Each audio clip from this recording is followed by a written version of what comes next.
I can't even imagine what the suicide and homicide and just the rates of depression, and accidental death due to overdose are going to look like in the future. It's going to reach epidemic proportions. It's already, the statistics are already alarming, and yet nobody's sounding any alarm bells. Parents have to intervene. We have to stop giving our kids free access to social media and phones at young ages. They are not ready for it. Their minds cannot cope with the dopamine. They can only have it up to a certain hour, and you take it away. They're children. You can take the phone away. We've got to intervene as parents. But as companies, we now have to deal with the influx of kids that are coming into our companies with addiction. Watch, I see it all the time. Walk through any office. You'll see the older employees have their phones on the sides of their computers as they're working. You'll see the youngest employees have their phones face up in front of their keyboards between their arms as they're working. And this is how they work.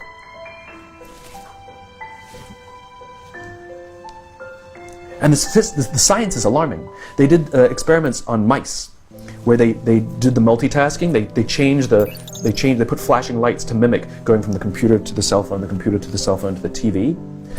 The mice that were exposed to the changing lights, it took them 3 times longer to solve a maze than the mice that weren't, and the damage was permanent. There is a subconscious reaction to these devices when we use them, okay?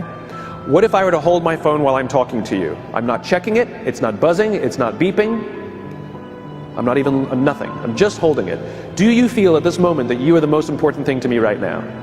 No, you do not. Because there is a subconscious reaction we have to the device. When it is out, it makes the people around us feel that they are less important. So when we're walking down the halls in our offices and somebody says, hey boss, can I ask you a question? You go, sure, what's on your mind? We've just told them they're not that important. Or we can go, sure, what's on your mind? And if you don't have a pocket, find a shelf, put it on the shelf, come back and say, sure, what's on your mind? When we show up to a meeting, or a lunch, or a dinner, with our colleagues, our clients, or our friends, or our families, and we put the phone on the table, we have announced to everyone in the room that they are not that important to us. And by the way, putting the phone upside down is not more polite. My favorite one is when the meeting or at a lunch with someone that the phone will ring and the caller ID will pop up and they will go, I'm not going to get it. Oh, so magnanimous. Oh, lucky to eat with you today. Or they could just put the damn thing away. You can tell how addicted we are. When somebody pulls out their phone when you're with them, how uncomfortable does that make us feel? You're walking down the street with someone, they pull their phone out. We feel stupid, so what do? We pull our phones out.